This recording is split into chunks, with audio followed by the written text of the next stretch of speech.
We have an intro now. Haha. It was good. Let's It looked go. Welcome, good. everybody. Like, we're real now. It's a real show.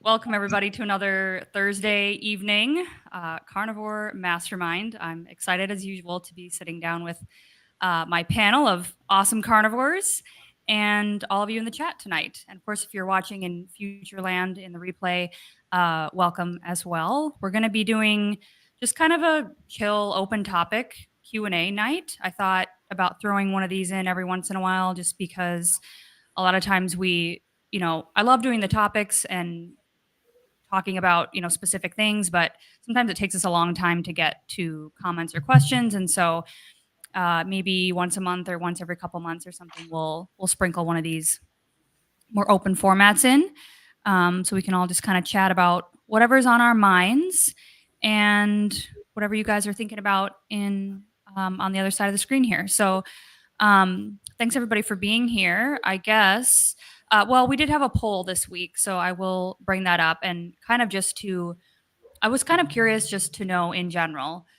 how confident everyone feels in kind of their knowledge base around carnivore. I know, like, when I started this diet, it was a very sort of intuitive thing, process of elimination, but I'd been studying and reading books and watching videos and digging in forums for years and years and years, pretty much related to any diet that I was on at the time. And so when I figured out carnivore was a thing, I just anything I can get my hands on, get my ears on, essentially I would consume. And I love to learn in general, and I love to learn about health and nutrition. And so I'm kind of getting that feeling like that most of us are like that.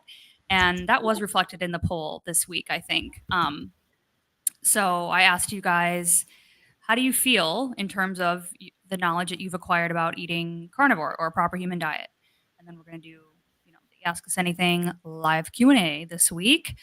And so 54%, the majority, voted for pretty confident. You know enough to explain it to others. And I think that's a good marker of true understanding. And maybe that'd be something we can go around and talk about too. Like, how do you know that you really feel secure and in your understanding about this, feel confident in what you're doing?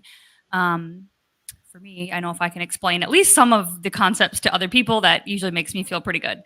But then second place was, even more confident, very confident. You've studied a lot. You're putting a lot of time and effort into understanding the information out there. And then 13% came in third place with, maybe I want to learn much more, feeling like you need to or want to learn more. And then only 2% voted for not very interested, sort of in the technicalities of it, going more by intuition, or just kind of how you feel. So I thought that was really cool. And I think that's something I love about this community as well, that it seems like people are very interested in learning and interested in understanding why this works. Because a lot of us come to this, right? And it's like, then you sort of have to reverse engineer it. It's like, well, why did this clear up my eczema? Why did this clear up my mental health issues? Why did this clear up all these things? And so it's really prompting a lot of, looking within, but also wanting to understand more about the body. So we had some comments too under this poll this week. I don't know how to pronounce your name, Girivik Gi. I know enough that I finally bitten the bullet last week to omit the small amount of plant carbs from my diet. Now I finally poo properly. Yay! I had a colonoscopy done yesterday to find out it's squeaky clean and has no signs of any issues. That's awesome. High fat, moderate protein for the win. Just need to give it over the fear of the diarrhea thing I am all of a sudden having. At least it isn't the other way around, right? So we could touch on that if anyone wants to. Hyperion Carnivore says, I like to geek out on low carb down under presentations. I love those as well. CrossFit Channel also has a lot of good info. Been soaking it all in, and paying attention to nutritional science for 15 years or more. So it's another example of just loving to learn about this stuff. True Story 923 says, I thought I knew enough, but then I learned about oxalates and realized this is a major deal that's not really addressed by enough people talking about carnivore online. I agree. Oxalates are such a that's a big topic. There's all kinds of things that could be symptoms of that, and I agree. I think it's getting a little more attention, but probably more people are affected by it than realize it. Rent My Dust says, I'm feeling much better about it since I upped my fat and added more electrolytes. Each person is different. Yep. So there, that intuitive side as well, adjusting things, and then you feel that confidence. And in the middle of the forest says, I'm definitely not a Bart K, but can keep up with the vegetarians and their nonsense. I practice on the Justine's Kitchen sugar addicts. I thought that was kind of funny. So that's a poll for the week. So I guess we'll go around the table here like usual, and just give us whatever's on your mind. What's been going on with you guys, and if you have any comments on learning about this way of eating, knowledge, different things like that, and then if anybody in the audience has questions, drop those in, and we will put them up. So we'll go over to Anna and JT. Yeah, recently I've just been trying to kick through a weight stall. I had one for like, I'd say at least 4 months. Could have been longer, but I tried not to focus on it because I felt like I was making it worse by focusing on it, multiplying it, that's for sure. But recently I've done better by lowering my salt, upping my protein, and then lowering my fat intake as well. And that seems to have tapped back into my weight loss, which is awesome. So I just wanted to put that out there. If anybody's having a weight loss stall, that might be a little trick that you could try. You got anything fun? I mean, I kind of had like a period just within like the last 2 weeks where the scale was starting to go up. Mind you, I wasn't cheating, but like I was eating a lot more than I normally do. And so I started to see the scale creep up. And so I just altered kind of how much I was eating. I do between 1 and 2 meals a day, depending on how I'm feeling. But yeah, now I did 1 meal a day today and yesterday, and I feel better. I was starting to get like bloating and too. Like I don't notice that very often, but I started to notice that too. And I don't really experience that, and the scale dropped as well. So I think it's just like you said, listening to what your body is doing, how what you're eating, how much you're eating, and then kind of going from there. I think that's what's great about the carnivore diet is it gets you in tune with your hunger and when you're full and everything. And I think that's what was lacking too prior to carnivore is when I was on diets, or even off a diet, like I would eat a ton, way more than I should have because I didn't listen to my hunger cues or they weren't as strong as they are now. So I think that's the main thing right now. Cool.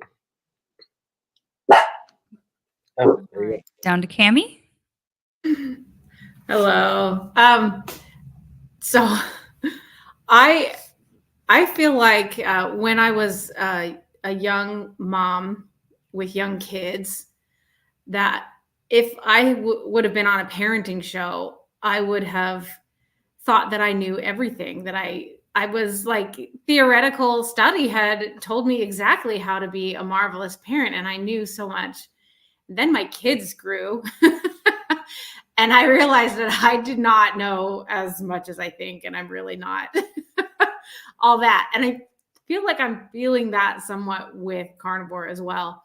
And so I'm looking to like the people that have been in this space for 15, 20 years, and they're all way over on the side of, this is hard for people. And there's a lot of variety of results from carnivore. And so, and I'm experiencing that myself right now. So I'm realizing that I don't know as much as I would like to think that I know.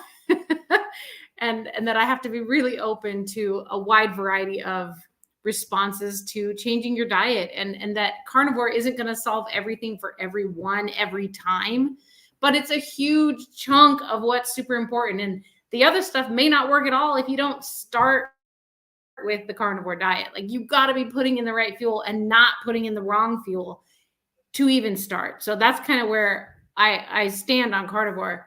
But I myself have been a carnivore for like 15 months, and all of a sudden I'm like itching all over my body. I've never reacted to food this way. So I don't know if this is histamine, but I'm getting like sores and like scratching like crazy and like eating way too much. And so I am in the midst of like where, who can I ask this question to? Because I don't know what's going on.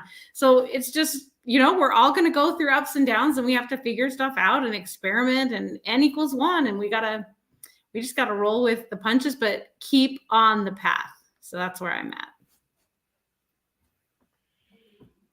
Nice. John? A lot of what Cami said. I'm also 15 months carnivore. Before that, I was 3 years ketovore, which was almost carnivore. You know, I was doing coffee and avocados and maybe some vegetables for 3 years. And then a year before that, I was just keto, a lot of oxalates, a lot of vegetables, a lot of low carb stuff.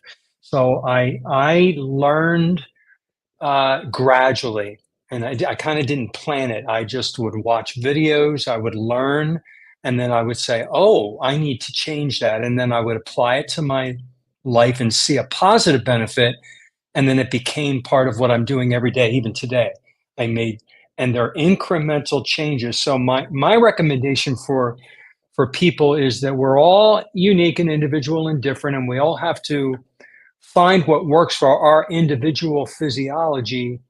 But there's some basic facts that are true for everybody, and that's that we all need protein, fatty acids, vitamins, and minerals. And if you can tolerate certain things like dairy, some people can tolerate some other plants or whatever. I don't shoot them down for that because I'm a carnivore now. This is what's working for me. And that is to be off of all the plant material.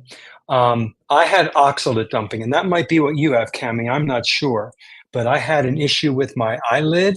I had a kidney stone. I had to go in the emergency room. I had other issues. And after reading Sally Norton's book, I'm realizing, oh my gosh, I wish I knew then as I was going through it. This is my body purging these oxalates that have accumulated over so many years. And especially when I was doing keto and adding tons more. I'm staying with carnivore. I feel my best.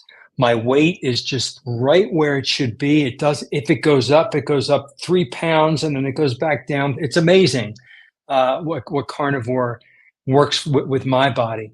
And I just know that it's running more, it's attuned, like a tuned car.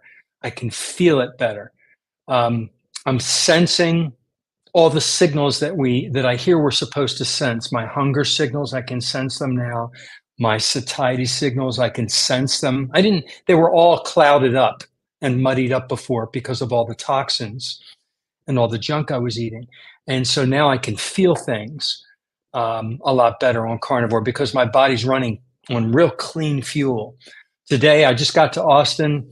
I didn't eat breakfast. It was after lunch, and I walked out and I found a hamburger joint. And I told them I want 2 of these hamburgers, no bun. I can't have seed oils. I have an allergy. I have to say the phrase vegetable oil and nothing else. She said no fries, all that stuff.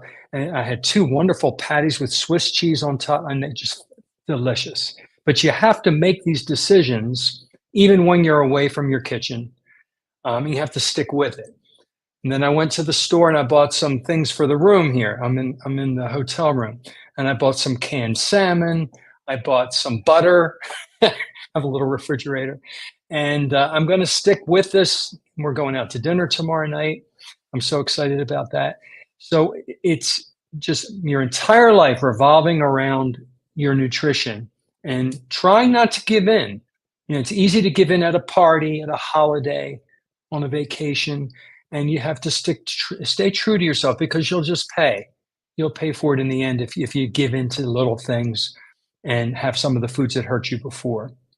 So, and when I talk to people, I try to meet them where they are. I can't go in and say, this is carnivore and you have to be carnivore. I have to find out where they are, and they want to learn about what keto is. Carnivore is on the keto spectrum. So, education starts at the very beginning. What is the proper human diet? What should humans be eating? And I try to take it from there and answer people's questions as best I can, because that's how they answered my questions a couple years ago. And thankfully, they met me where I was. So I want to make sure that I'm trying to meet people where they are. So when you, those of you who are listening, when you write your questions, any question, no question is a bad question. We're all learning, and we're all in a different part of our learning journey. So ask questions, find your answers, man. They're great. And when they work in your life, it's wonderful. Excellent. Yeah, a lot of great points. I agree with all that. I think this is such a. I've talked about this in a couple Sundays ago on one of my live streams about sort of the way that you dial things in, and it's like you literally have to go kind of to one side of like tracking, being analytical, getting the knowledge, and studying the videos and reading books and doing all that. And then on the flip side of that coin, you have the experiment, right? The N=1, the intuitive side, the figuring out what your hunger cues are. You know, you're maybe, as you go through different seasons of life, that's going to change, or different situations, like, being out of the house versus being in your own kitchen, like all those things play in too. And so there's this real like yin and yang about figuring all this out. And I noticed that in my own personal journey as well. It's like there's times when I'm like obsessive about knowledge and learning and like understanding the biochemistry, which is just, it's a nightmare. It's like as soon as I think I understand, like, okay, the Randall cycle, I think I get it. Then it's like, okay, well, then zoom back out and look at that in the context of everything else that's going on in the entire body. It's like nothing happens in isolation. Nothing is just functioning in its own vacuum. You know what I mean? Like everything is just moving and feeding off of everything else. And so it can get super overwhelming sometimes. And I'm like you, Cami, I get these, times where, because I've talked about my skin problems too, and I'll have a psoriasis flare. I'll get a new spot and be like, I didn't do anything different, like, why is this happening? And I didn't have this the first time I was on this diet. And so, there's this fluctuation for me between um learning more cerebrally, and listening to lectures and podcasts and books and all this kind of stuff, and trying to figure out, okay, why is this, what might be happening, or why not? But then there's the time where you just kind of have to put that aside, I think, and like rest from that a little bit and turn inward, because that's, I think, ultimately where the real answers come from. I mean, I'm trying to remember this quote that I heard this week.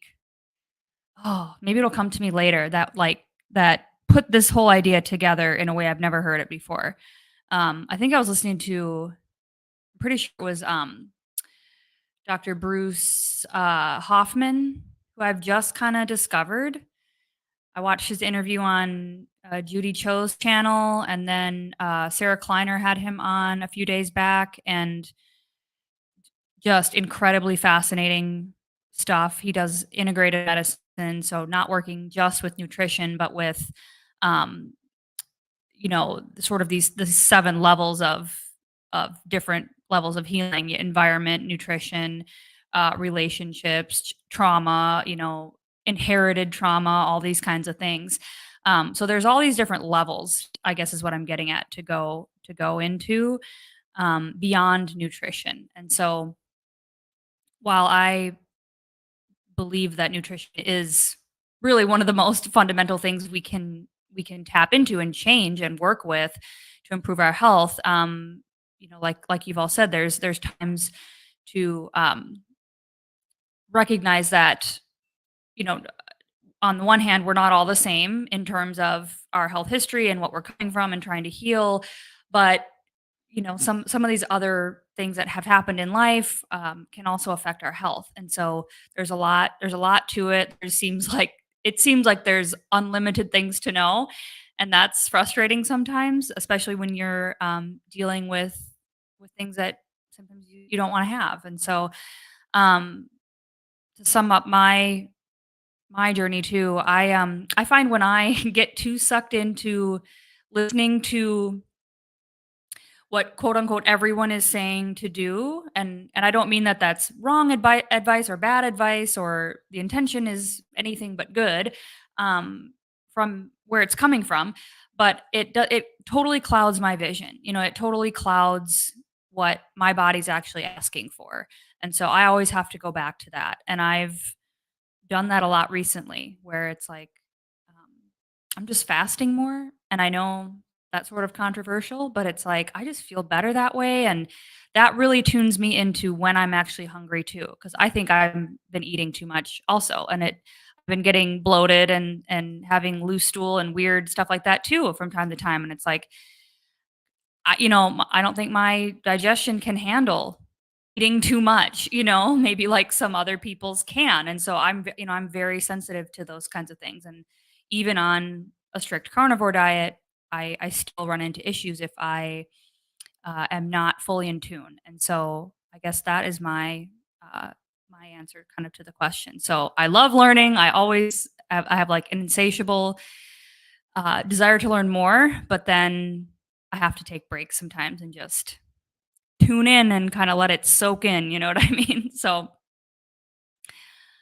we did have a sort of comment question here from Sandra. I thought we could throw this one up here, and maybe you've dropped some more details after this has been put up. But so you say, I'm in no man's land at the moment with carnivore, some unwelcome symptoms, and trying to experiment with what's causing them.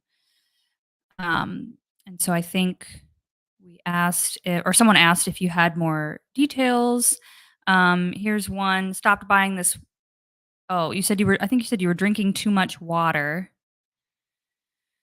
Having a coffee with some raw sugar. And now you're experiencing kidney and bladder problems after switching to sparkling water.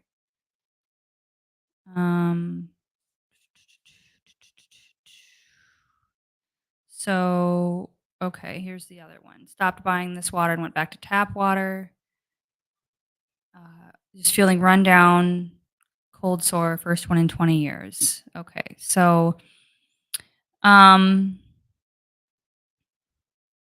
anyone have a comment on this? I guess I feel like I would need a little more information to really know. Just keep on trucking.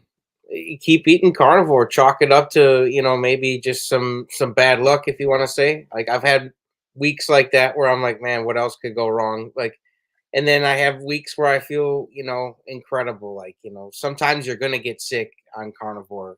Catch a cold or something. It happens. Just keep on trucking. You are. It may not related. It may not be related to carnivore. You may have been. You're going to get a cold, and it may not also relate. Your body is getting better. You are healing from the inside out, and sometimes these negative things have to happen. In the book I just talked about that I was reading, Sally Norton mentioned cold sores could be oxalate related. Some of these joint pains, these things are related to your body is getting rid of toxins, and so push through it. Push through it slowly. Now, if this gets very painful and they get very strong, the suggestion is to actually ingest a little bit of oxalate to slow the dumping down. If it is oxalate, it's hard to tell if it is oxalate, but when it's happening during carnivore, if you went from the standard American diet and went right into carnivore, it could probably be oxalate dumping. And we want to slow that down. You don't want a very hard dump because that could put you in the hospital. So, keep eating properly, but ease into it. I always recommend people not jump right into carnivore because your body, it's like a shock. You've been eating a certain way your whole life, and then all of a sudden, boom, you should very slowly ease into it. So I wish you well. I hope that helps.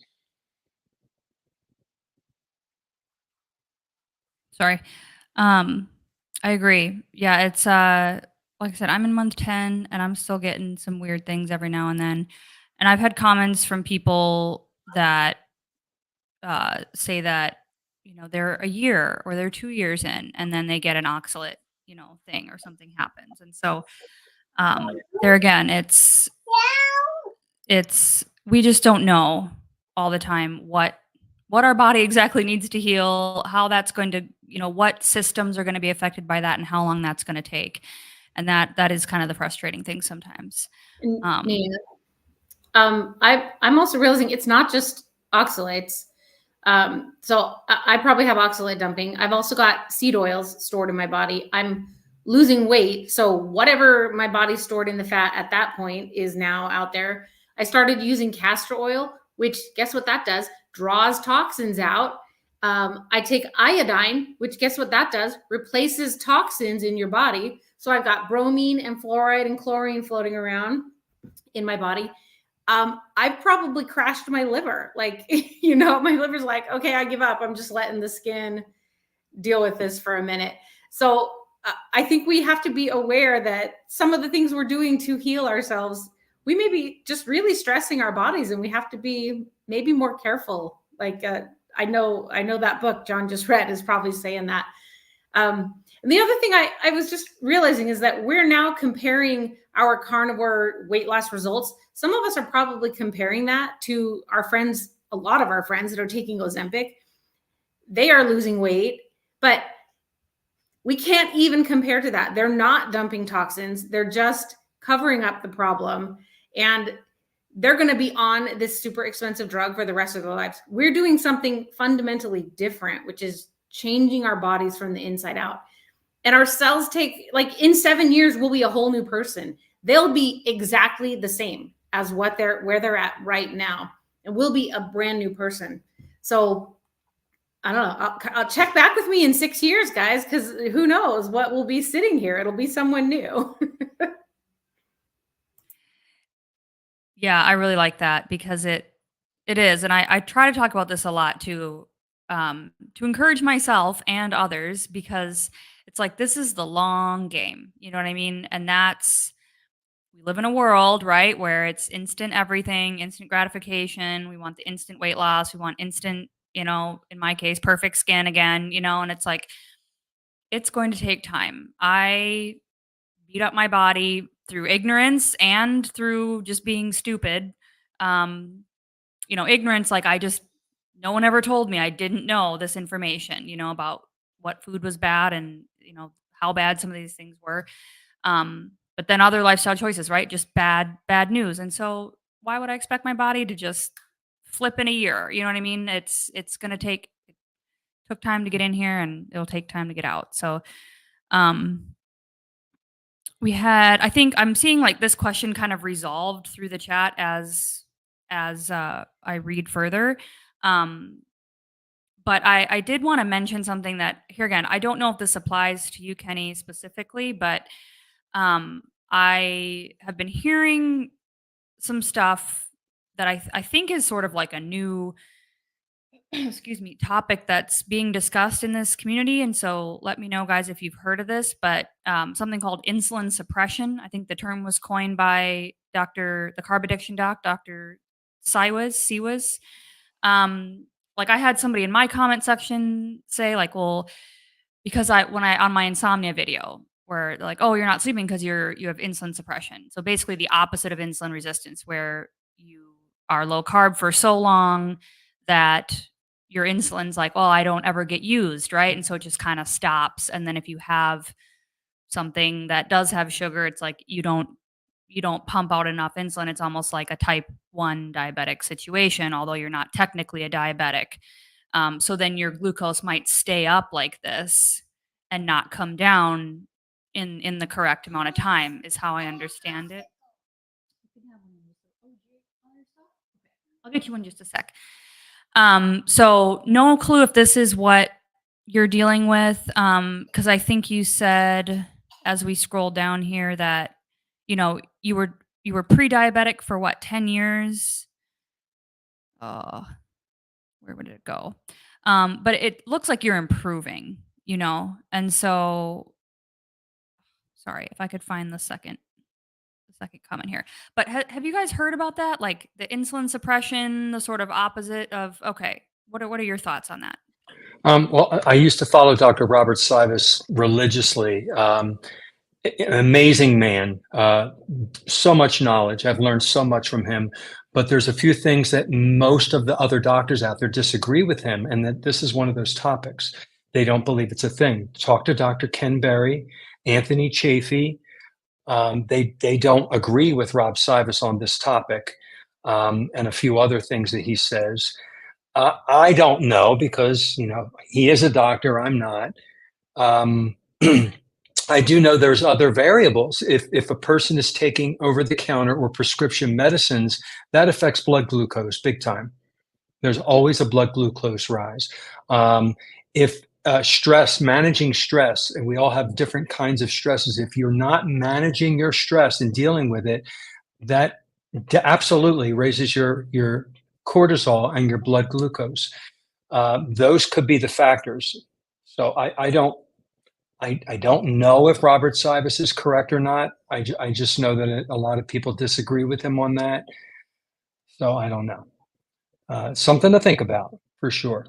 But those other things I mentioned are things that we need to consider. It's not just the glucose your liver's making and the glucose we're ingesting. It's also, stress, and it could also be other medicines to consider that are raising it.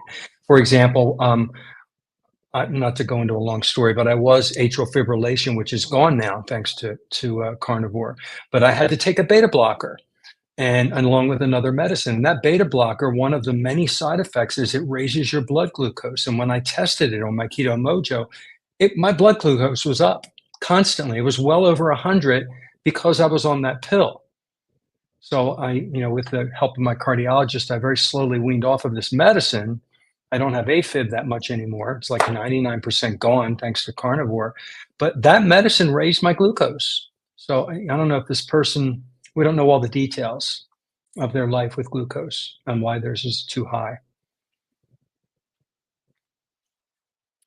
Yeah, it's something I've been trying to deep dive into, and in the video I watched by him, he was reading and part of an email correspondence from himself and Ben Bickman, which I know is, and basically the argument was like, because I've always thought, and that was my theory, that I was never really fat adapted because I was eating too much protein, and that I had always heard that eating a lot of protein or a lot of protein in one sitting can spike your insulin, right? Because if you're not, especially if you're not fat adapted, right? Because if you're consuming that, it's being broken down into some glucose, then your insulin goes up. But he was saying that insulin's not triggered at all by protein consumption because it's the inhibition of gluconeogenesis, which is what would be or not upregulated, but instigated or whatever when you eat protein to break it down into amino acids and glucose, right? And so I'm like, well, am I wrong about that, or is that what they're disagreeing? I think that could be true for some people. Like you said, the fat adapted people, not necessarily so. But people who are trying, they're in the stage of trying to become keto or fat adapted. Maybe gluconeogenesis is more prevalent, and it's causing that number to go up. I don't know. Okay. If we had him on here, he would explain it, but it's hard to understand. Okay. Yeah, I need to learn a little bit more before I even try to think out loud, I think. But well, on that topic, back to the point of the problem is solved. Kenny has 4 children, so his stress is just, especially if they're teenagers, that's what's going on. That's funny. Okay. Here again, I think you've kind of answered this in the comments, but this is the one I'm always like excited about when I hear anyone say like, oh, my wrinkle filled in, or my skin's tighter, or I've lost weight and it's sort of like absorbing itself. Like, have any of you guys experienced this? I don't know that I have yet. I answered this one in the chat for the person, and I forgot to mention, so I'll say it now. Fasting. long-term fasting, doing 3-day fasts, that what is it called when you have when your dead skin cells get Autophagy. cleaned up? Autophagy. That autophagy is what is causing your skin to look better and to tighten up.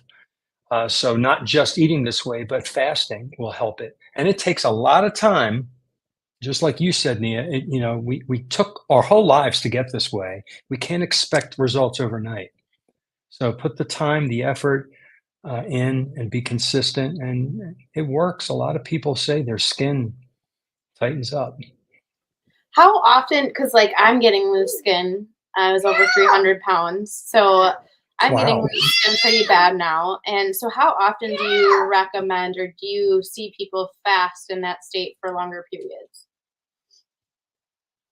I honestly don't know. It's up to the individual. I mean, listen to Jason Fung. He's the guy about fasting, and it does wonders if you're using it for that purpose, uh, and not just intermittent fasting, which we all do. From dinner to the first meal the next day, but longer term fasts. So try them and spread them out maybe once every month or every couple of months. Do a long-term fast and see Yeah. what it does. Take pictures, take before and after pictures, Right. and see if you can see. I hear wonderful results from people, but I don't have a timeline. I'm not a doctor. I don't know what to tell you there. Okay. Thank you. Yeah. I know Laura Spath talks about this on her channel, and I know ultimately she ended up getting the skin removal surgery, but I know I think she's like talked about the improvements that she did have, or how it did help as she went along. Too, that's just what popped into my head. Yeah, I've also heard that some people that have a lot of weight to lose and they have a lot of loose skin, there's just so much your body will do, depending on your age, that you might have to have some surgery to take it the rest of the way if you have that much.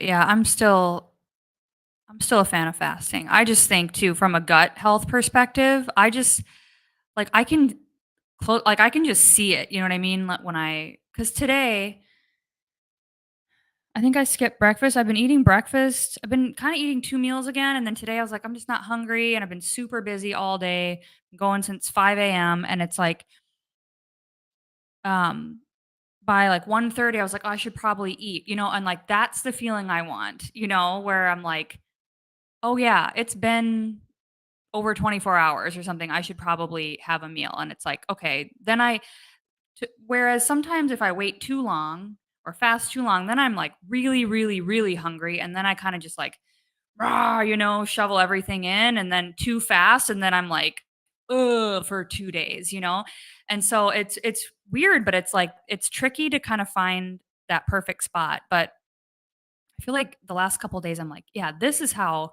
I need to do it. But the problem is it's not the same time every day when I eat, right? Or it's the same stuff going on. So I'm like, I just need like a tracker that tells me, I don't know. I guess that's intuition, right? That's your tracker when to eat. Okay. JT, which counter do you use for counting your days on carnivore? Let's go, Vicky. I use it's called Day Counter, and here, let me. It's that little green one there. You see that? It says Day Counter. It's got a little green number 12 on it. It's free. It works great. And you put in there a date, and you can either count up, which is what it's doing right now, or you can count down to Halloween or Christmas or something. So it's a fun little app. But it's called Day Counter. It's got a little green 12, and it's free. So download it, carnivores. Let's go.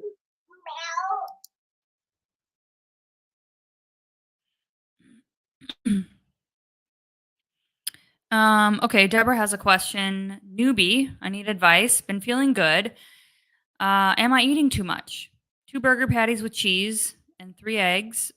Second meal, drinking spring water 4 liters. Have heel spur pain yet? Does that mean you're having that for 2 meals, second meal? Or is that just 1 meal a day? I think the eggs are the second meal. Oh, and 3 eggs second meal. Okay. Yeah, you're right. That doesn't seem like too Um, much to me. I eat a lot more than that. I think it's no, probably individual. We don't know how big the person is. I Yeah. mean, we need more details. Just eat, try to eat until it doesn't taste good anymore, and then stop. And try to, as best you can, as you progress, to sense your signals. I don't want any more, or I'm really hungry. And don't think, oh, it's too much food. If you're still hungry, eat it.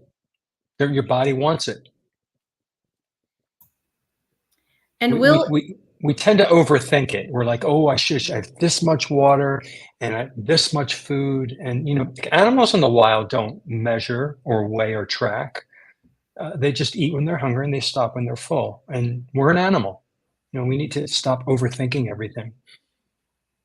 And will eating carnivore like dissolve that bone spur? Like, I don't know. What happens with a bone spur? That's a Dr. Berry question. I don't know what causes that or what can get rid of that. is it calcium? It might be a calcium,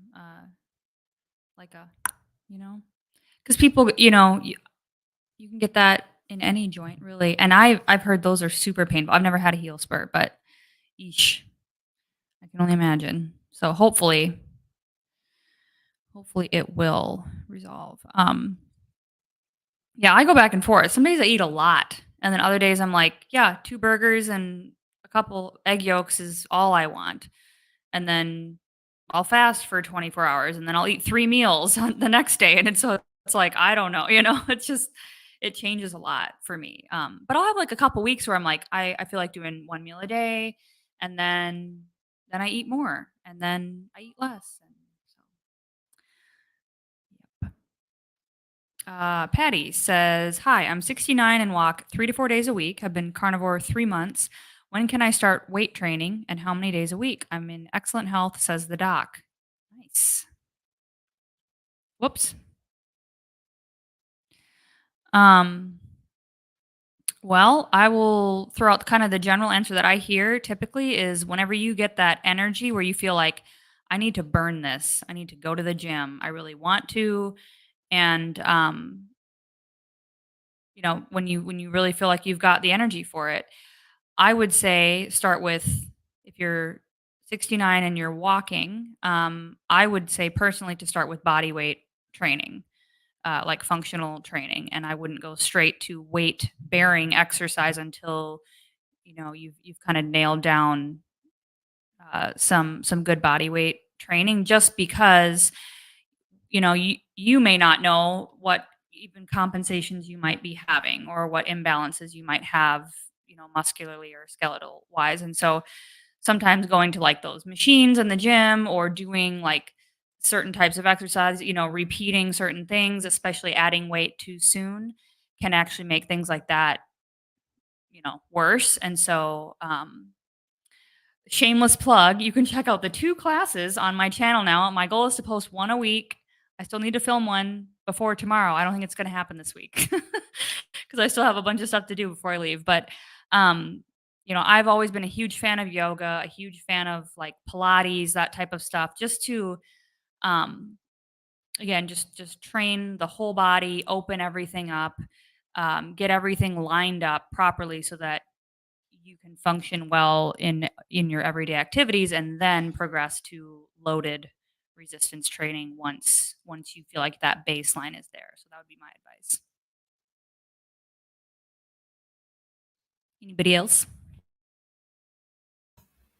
I have a friend that is a yogi person, and so she's taught us yoga twice, me and my daughter.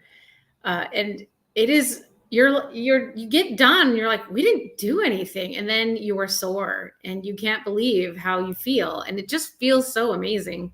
But it's great, and it's just slow, and you're not in danger of hurting yourself until you try and balance by leaning over too far. But I think yoga is a blast. I have a lot of fun doing it.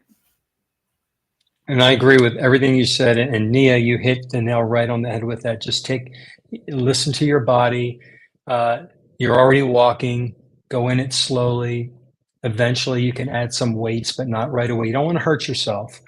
But if you feel like it, do it. I mean, every time we move our muscles and exercise the different muscles in our body, we're sending signals to those muscles that they are important, and then they will respond appropriately. They will maintain, they will grow. Your muscles will get more dense. Your bones will become more dense as well, and you'll lose fat.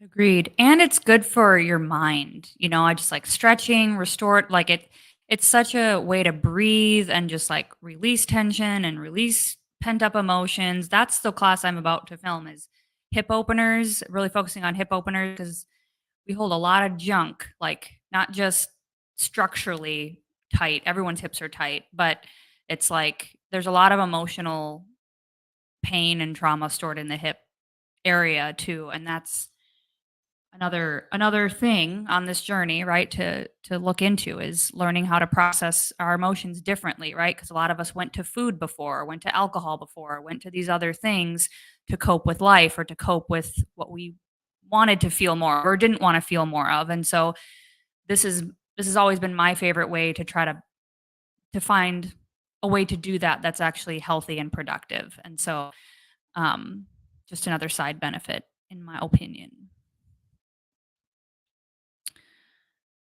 We have a question from Alan. There are a mix of ideas when it comes to cutting from 15% body fat. Some say less protein and some less fat. What say you?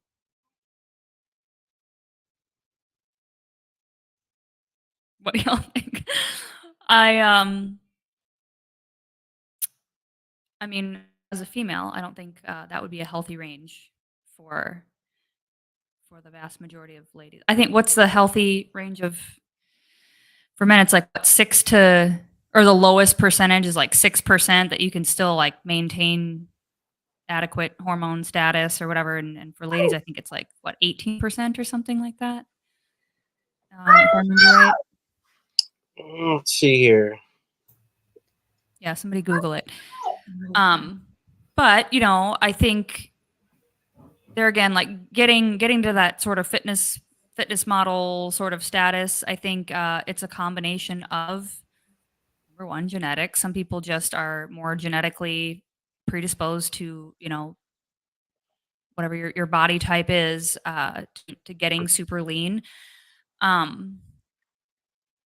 But it would, you know, the leaner you get, the more like if you think about it again, sort of primally or ancestrally, it's like getting very lean is not necessarily what your body wants, right? It wants to have a little bit of that reserve there in case, you know, you don't kill anything for 2 weeks and you've got to still function. And so I mean, there again, I don't think that anyone look it up. 15% is not unhealthy for men, right? What's the lowest? Like 6? 6%. Like that. So it's just going to take a combination. Like you might have to start tracking a lot more than you're used to potentially to see like, okay, if I eat less protein and more fat, you know, these number of grams per day for 2 weeks, you know, what happens, and then try the other way and see. And then you're going to have to be in a deficit at some point, you know, an energy deficit to drain more of that stored body, whatever is on your body. So, yeah, if that's your goal to get to a certain body fat percentage, then, yeah, you'll just have to track and see what moves the scale, and that combination of your genetics, what you do in the gym, and your macros and your meal windows would all be levers, I think, that you could play with. Anybody else? Yeah. Okay. What else we got? Any other questions you guys see that sometimes I get like dizzy looking in here. I'm like, I go up and then I go up too far and then I'm like, where was I? I don't know. And they don't Somebody all was have cues asking in front of them. a question about alcohol. But I Oh, don't- okay. Up higher. Papa Carnivore mentioned something about alcohol. So Yeah, the it was question was alcohol. probably right before that. Let me see where that is. I have to go up there. Okay, I'm at like 643. Where did that go? If it was you, drop it again in the. Yeah. 'Cause I'm not seeing it.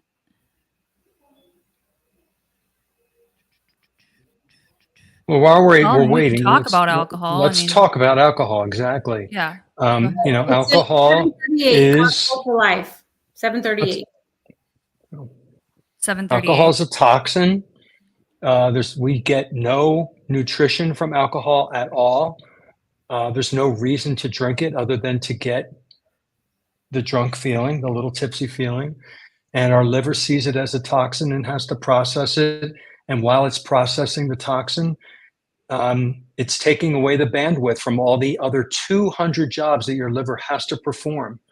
The liver, I just did a video on liver. The liver is just freaking amazing, and all the things it does for us. And when we drink a lot of alcohol, or we drink it consistently, a lot of people drink it every day, you're taking away that bandwidth energy, that space for it to do all those other jobs efficiently. So getting off the alcohol, and then the high fructose corn syrup and fructose, and your sugar is 50% fructose, that the liver has to process that almost in a similar way. I think that's what he was referring to. So I guess some people can have one little drink every other day, but I know many people, they drink 2 or 3 a day. That's too much. The body can't handle it. What do you guys think? Uh-oh. No, Nia was like pointing I at said herself. that was me, Was you? Oh. and even on Easy. Yeah, not anymore. No, not anymore. But yeah, and I would say, and again, I've talked about this a lot on my channel. So if you haven't seen my update videos or any of that, like, I talk about it all the time because I think it's something that should be talked about more because it's such a part of our culture. And again, I'm not anti-alcohol. I'm not saying nobody can ever have a drink or no one can ever have a blueberry or nobody can ever have, anything. I just think that, but I agree. I think it is a toxin, and I think we should understand it from that perspective because that, just like we do with the garbage food or the seed oils, it's like once you reframe that item as like, this is what it actually is and this is what it actually does to my body, and this is how it's preventing me from healing or getting to my goal, it becomes a lot easier to not drink it or not to consume it, right? Not to say that, when I walk through the wine aisle to get my bottles of club soda, because they're like $1 every time, unless when you go in the water aisle, they're like only the fancy stuff. You got to go to the mixer section to get the cheap club soda. I mean, honestly, it doesn't tempt me anymore. And it's so weird because, like, I relied on that stuff every day, like you guys are talking about, for like a decade. I was a bartender for a decade and worked in restaurants for, 12, 15 years. Like, that was my life, and that's what everybody did. And so part of it's your environment, because it's very hard to change if you're around people that are consistently doing the thing that you're trying to change.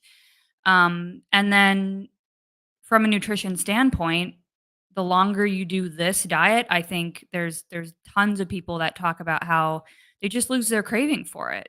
And I think it has to do with being fat adapted because, read the book Brain Energy by Chris Palmer if you haven't yet, Carnivore for Life, because he will explain, he talks about alcohol and marijuana in that book and about what they actually do to your brain and how, like, we have receptors for all this stuff, right? All these different drugs, not just those two.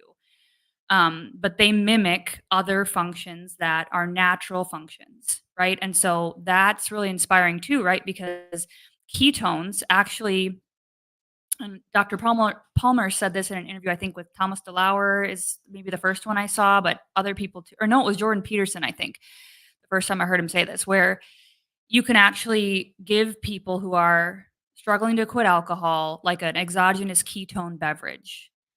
and they can, like, he said one guy did this and he took that to the bar and he drank that while his friends were drinking alcohol. And it can almost mimic that same sort of high that you get from drinking, like a high ketone status. And I have found that to be true. And I've measured my ketone. When I'm in like 2.5, 3.0 ketones, like I don't feel drunk in the same way. It's not like I feel like less things. It's like I just feel almost like a high, and it's a positive feeling and it's almost like similar. It's energy because my brain was literally running, I think, on acetate, which is one of the breakdown products of alcohol, like you were saying, in the liver that the brain can use. So, like, literally, people who say that they function better on alcohol, like, they're not lying because their brain is using that and it can rely on that. And that's hard to break, just like it's hard to break the glucose, the sugar addiction and have your body switch into burning ketones. It's like, it's the same thing with alcohol. And so I highly recommend that book because it'll break all this down. It's kind of dense, but or watch some of his interviews where he talks about this because I think it's so powerful. So the nutrition change is huge. And the longer you do this, that's been my experience, I don't crave it at all anymore. And I can, like I said, walk down and grab my 5 for 5 club sodas through the, the vodka aisle, which I used to binge drink vodka and wine, pretty much every night for a long, long, long time. And now it's like, I don't even see it. And so if, if that's not a miracle, I don't know what is. So nutrition matters, understanding what is happening in your body matters, and your goals matter, And there again, I'm not saying no one should ever have a drink ever again, but it's within that context. Same thing with a cheat meal. It's like, hey, if you want to go on a vacation and have pizza or something, like, fine. But as long as okay, this is my cutoff point and this is what's it's not helping me in any way. It's actually hurting me, but I'm going to choose to do it this one time and then I'm going to go back. You know what I mean? So those are my thoughts. Sorry, I went off on a rant. Everyone else? I also think sorry, I'm not going to be as scientific as you guys are, but I think one thing that could be helpful is trying to replace that behavior with something else.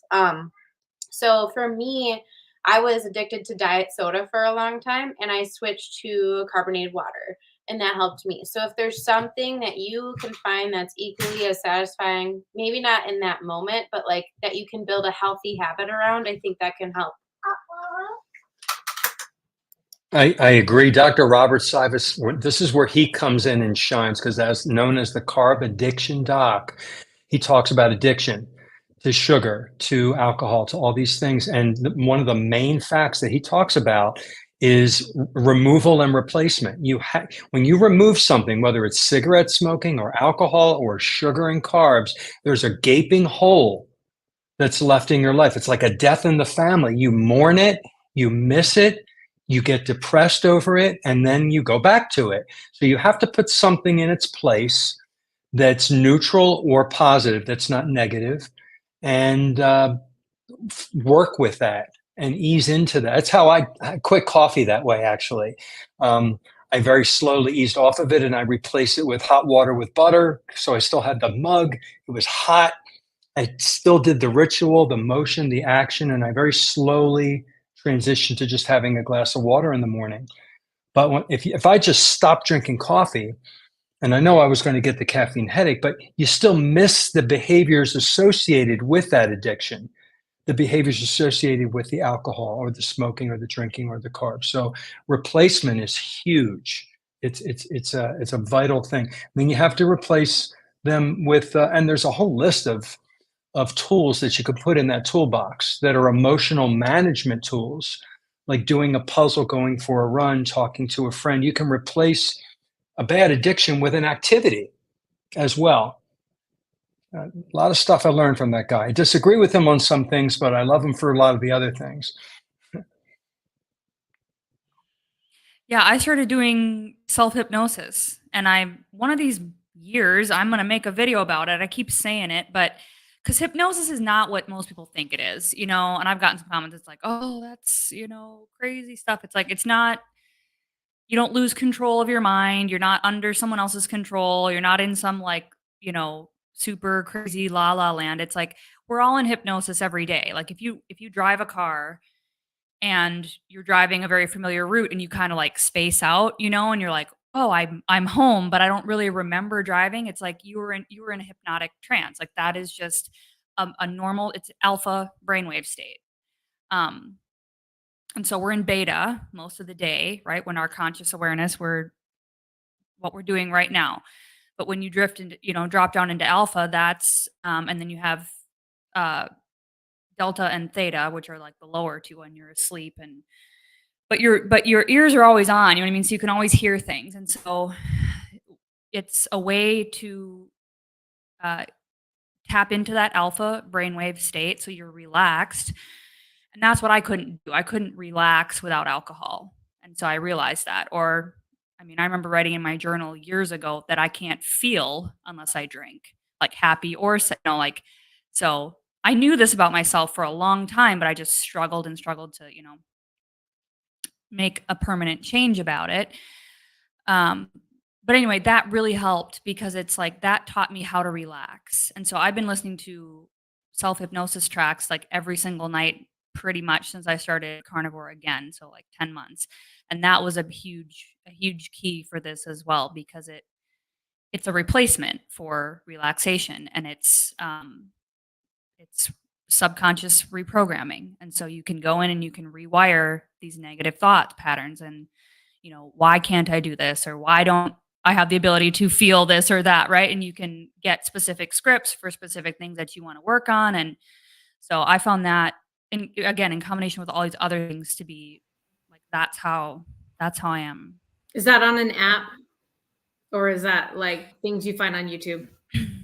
I found on YouTube I've listened to a lot of them and there's tons. There's so many that aren't necessarily called hypnosis, but they're, you know, brainwave, anything with like binaural beats, anything with like a lot of the times they're under the sleep meditation titles and things like that.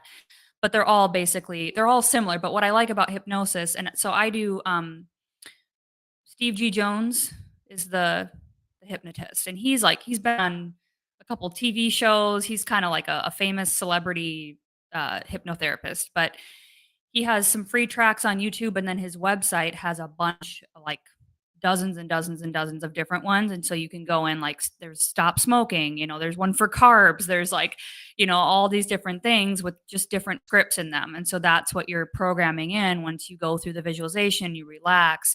I usually fall asleep, but that's okay. Like, and it just teaches you a new way to think about whatever the topic is. And so I have like probably 10, you know, that I rotate between now, 10 different ones, depending on how I'm feeling, whatever I'm struggling with. And so, so again, like not that specifically is for everybody, but I find the format to be something that works really well. But yeah, there's a lot of free stuff. I think we have a couple more questions I saw pop up. Is everybody good on time or does anyone need to leave right now? Okay. We won't go too far over, but Alan says, have any of you dove into understanding quantum biology, improving mitochondrial health, how carnivore is low deuterium? I think you can tell by the way I struggled with that last word that I haven't delved into that very far. But I have dipped my toes into the quantum biology stuff for sure. What about y'all? I listened to the, she used to be the carnivore yogi. You already said her name tonight. I can never remember it. What is her name? Sarah Kleiner. I listened to her, but a lot of that stuff is kind of over my head. And it's also kind of scary. So I'm not sure that I want to like go hundreds of hours into figuring it out. It's like, for me, carnivore is simple. I understand it. I can figure it out. And some of that other stuff is just like, wow, I don't know about that. I don't know if I'm ready for that level of, like, I have to eat low deuterium water all the time. It feels like everything on there is going to cost you money. You're going to have to buy something. You're going to have to hire an expert to come to your house and fix things. And it's almost like, I just don't have the energy. I don't don't know. I don't know what you guys think about that stuff. There's a lot there, though. I mean, I love it. DC Learning to Live. I don't know if you guys know who he is. He's a great guy I talked to in Australia. He talks about deuterium all the time. So if you go to his channel, he has videos on deuterium. I don't know what the heck it is either. It has to do with hydrogen. You know, before I did all of this, I didn't know what an oxalate was, right? And I didn't know what a lot of terms and phrases were. So I'll probably add this to my repertoire of knowledge, deuterium. And I just think if we stick with carnivore and eat as cleanly as possible to the best of our ability to what we can afford, we're doing well. All right, we're not overthinking it. If you want to dive deeper into the mitochondrial health and all these things, there's so much we can learn about, and you can fine tune our diets with that, but we're doing so much better already. So absolutely learn as much as you can, but you know, don't feel overwhelmed. You can't learn it all. There's so much to know. That reminds me, I've had a thought lately about that, is, you know, people who want to like extend their lives and like live forever. And I just feel like, you know, we live in a fallen world.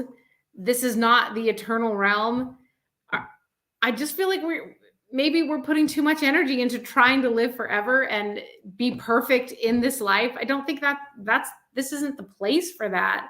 I'm just going to let some of that go and deal with what I can deal with, so that I'm not stressing myself out to the point where I can't even deal with what I have to deal with.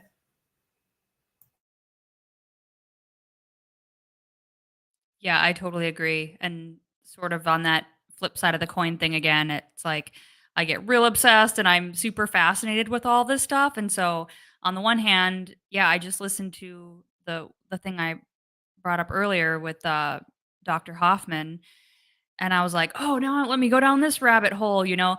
But like you're saying too, then there's times when I'm like, look, I just have to live and enjoy the moment too, and not get so just like hypochondriac about everything sometimes, because it can mess with you. So but I find, just to kind of sum up the bit that I have learned about this, is like it all ties back into ancestral principles. It ties back into like bare feet on the ground, you know, being in the sunlight, not looking at screens the first thing or the last, you know, in the morning, or the last thing before you go to bed. Like the technological modern world that we live in is not what our genes are adapted to. It's not what our bodies expect. And so that is creating a lot of dysfunction that's affecting people in multi-system, you know, dimensional ways, essentially. And so I think a lot of this stuff is actually, I don't want to say basic, but it's like when I hear somebody like go through this really complex thing, and then it's like,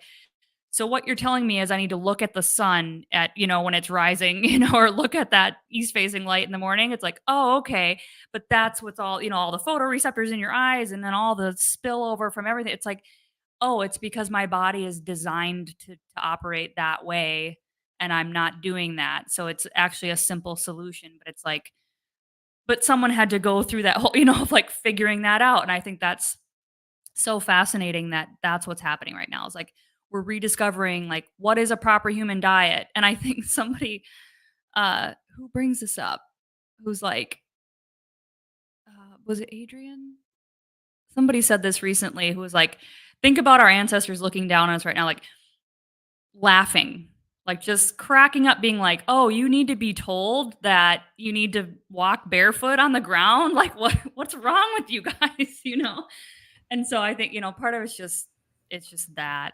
But I think they'd also think it was funny that we go to the store to buy dirt. yeah, to you put know, in our yard. it's not the. I look at everybody looking at their phones, you know, walking on the street everywhere, the kids. It's just, we didn't have this not that long ago. And there's kids that they're getting a bone spur type thing in the back of their neck, these kids, because they're looking down so much, some little growth, all the microplastics we have. There's so much that's in our environment today because of our modern technology. that yeah, it's affecting our health. It really is. And all the messages, put sunscreen on. I saw it on TV, not because it's spring and the sun, and they're giving you summer messages. You must slather on sunscreen. All these warnings. Stay out of the sun. We're getting these messages about cholesterol and about the sun that are incorrect. About eggs. Don't eat too many eggs, right? So people are hearing the wrong messages, the incorrect messages, and it's attributing to worse health. So we have to fight that too. Agreed. Okay, I'm going to pop these last two up, and then we're going to wrap it up for today. So, oh, wait. I got all messed up. Okay, Alan says, easier question. How do you feel when you find out you changed someone's life by convincing them to do carnivore? I don't know. I haven't convinced anyone yet to fully do it for long enough. Maybe. I have one friend that has started, but feels like she's failing at it. And I keep trying to tell her, no, you're doing great. Like you're like 90% better than where you were. It's great. But she's got this mindset like she has to do 100% or 110%. And so I'm just trying to encourage her to be happy with the progress that she's making. But it's really exciting that there's at least one human being in the world that is doing something good, making a good choice because I got on YouTube. So it's pretty exciting. I wouldn't say I've gotten anybody to go carnivore, but I've gotten some people to start dropping what they're eating. And some of my family members have gone keto. And I think it's great. I think it's, especially for my family, it's very important to me. I'm not going to force anybody to go on. I can't do that. But just encouraging them and then actually seeing them make changes is really important to me. So I think it's exciting, like Cami said, and then it's relieving in some sense because you're kind of worried about those people before and kind of the path that they were going down. So I think it's exciting. It's worthwhile, worth all the conversations, even if they're awkward. I think it's great. Yeah, my mother, she's went on keto ever since the Montello meetup that we did in Wisconsin here. And ever since then, she's lost at least 14 pounds. Last time I talked to her, it might be more now. She's off her inhaler, and she doesn't use her CPAP machine no more at night. Wow. So, and that's my mama, you guys. You know what I'm saying? You only get one mom, like I love her, and I want to see her do good. And I want to see her hang out with this little nugget head back here. So it's amazing, keto and carnivore. It's the way to go, guys. I agree. I get comments from my YouTube videos, and some people every once in a while they thank me, said I did what you said and I saw this result. Thank you so much. And yeah, I get a little dopamine hit. It's a nice feeling, and it's the reason I do it, because people have helped me. I watch other people's YouTube videos. I made changes to my life, and my life is so greatly improved. So that's why I do my YouTube channel, because I'm kind of paying it forward. I'm not getting paid for any of this. I'm not monetized, and it feels good. I sleep well because I feel like, maybe somebody else is, they're getting some benefits like I got benefits. I agree. That's all I ever want is for all my loved ones to be on this diet, I'm like, maybe someday. Like Ben eats, he eats a lot of meat. He's not full carnivore, but I can say okay, I can convince him to buy a lot less of the snacky stuff maybe that he used to, so definitely improvements there. But yeah, obviously when you feel so much better, you're like, I want everyone to feel like this, right? So yeah, I convinced her to go keeping on. and it does feel good. It does feel good. Okay, last question from Christy. I'm having leg cramps every day. I've tried everything to fix this problem. Any advice you can add, because I'm having foot surgery in a couple of weeks? Eesh. Are they like Charlie horses? I wonder what kind of leg cramps, because there's different Yeah. kinds. I And don't by know. everything, do you mean magnesium, different amounts, different forms, different times of day? That's where I was going to Well, go, and I think you've electrolytes. mentioned, Yeah. have you, some people said potassium actually helped with their cramping too. I always hear like magnesium, magnesium, magnesium, but, um, you know, they all balance themselves out. You know, I wouldn't call it leg cramps, but I will feel, and this is how I knew it was time to add exercise back in. Kind of going back to that other question. It's like I felt like like almost like what I would perceive as restless legs, but I don't think it really was, but it's like I just felt like itchy. It's like my muscles itched. It's like they wanted to move. You know what I mean? Like I didn't have this crazy spike of energy where I was like, I want to go lift weights and run miles, but I just felt like stretching. You know what I mean? And I always just feel so much better after I stretch. And you know, so I don't know if that's pertaining to what you're going through, but sometimes it could be that. It could be like um something related to an activity that you're doing. You know, if you're sitting for a long time or standing for a long time in one position, you know, that's something that won't hurt is to do a little bit of uh, different style of movement, some stretching, and see if that helps at all. There again, electrolytes are obviously something to look at and adjust. But I wish I knew exactly what you tried. And forgive me if I missed it under here because I get lost in here. Did anyone see it? Using my shaker, my vibration plate helps my muscles when I get just kind of like muscly, restless leg kind of pain and the cramping. The shaker plate helps me a lot. I like that. Or I use a foam roller. I have this foam roller. This is like I have that. I have one of those too. I know what you're going to this get. one's Yeah. like hard. It's not plastic. It's like I don't know. It squishes, but it's like it's hard. So you can like really roll on this thing and get some intensity. And I find that always makes me feel better too. So hopefully those are maybe some things that you haven't tried. Do you have the same one that Bill has, Cami? Like the ones that he talks about? Different one? No, Okay. no, I got a $40 one off of Craigslist or Facebook Marketplace. Drove out into cool. the country to pick it up. Nice. Okay. Well, I want to be somewhat respectful of everyone's time, even though I've held you captive for 20 extra minutes tonight. But anybody have final thoughts or anything you want to say before? I know we had some questions come in late, so I'm sorry we didn't get to everybody's, but we did run a little after the time. But anyone else have anything to say before we wrap up?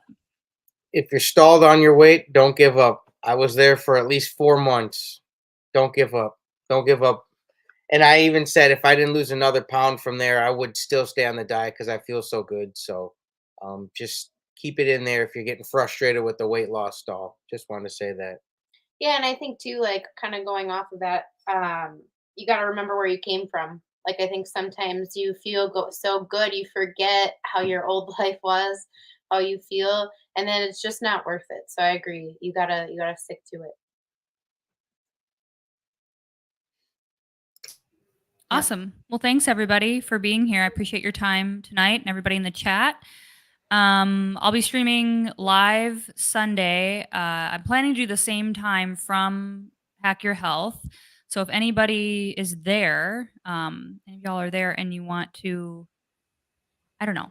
I'm trying to figure out a way to like get some of us together and stream if anybody wants to. I don't know. But it may be me by myself or it may be me and some surprise guests if depending on how everything goes. But other than that, I'm behind on editing, so I don't know what's coming out for me in the next week. But we'll definitely do this again next Thursday. We'll have a regular, another specific topic to go off of. But if you're liked this open Q&A format, let me know in the comments. And if you're watching the replay, let me know too if you'd like to see this, once a month or something like that. We can throw these in here too. That's a little bit more open to different questions and topics. So, okay, thanks everybody. We'll see you soon. Bye. See you later. Rick. See you, Rick.